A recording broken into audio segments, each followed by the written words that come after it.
Welcome to my channel. இன்றைக்கி நம்ம சாந்தியாச்சி சமையலில் செய்ய போகிறது அணில் அரிசி தேங்காய் சேமியா.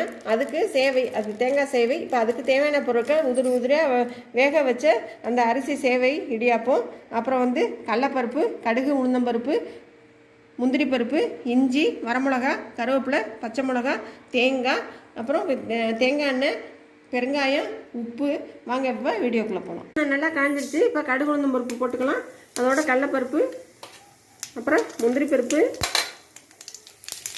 பச்சை மிளகா, வரமிளகா, கருவேப்பிலை. இது நல்லா வதக்கிக்கலாம். அடுத்தது பெருங்காயம், அப்புறம் நம்ம துருவி வச்சுருக்க தேங்காய் வதக்கியாச்சு. இப்போ நம்ம வேக வச்சுருக்க இடியாப்பத்தையும் போட்டு நல்லா பெசரிட்டு இப்போ காமிக்கிறேன். அப்புறம் என்னோடய சேனல் எல்லோரும் லைக் பண்ணுங்கள், ஷேர் பண்ணுங்கள், மெயினாக சப்ஸ்கிரைப் பண்ணுங்கள். இப்போ நம்ம அணில் சேவையோட அரிசி சேமியா சூப்பராக ரெடி ஆயிடுச்சு. தேங்காய் சேவை சூப்பராக ரெடி ஆயிடுச்சு. எல்லோரும் கண்டிப்பாக செஞ்சு பார்த்துட்டு கமெண்ட்ஸில் சொல்லுங்கள், லைக் பண்ணுங்கள், ஷேர் பண்ணுங்கள். தேங்க்யூ.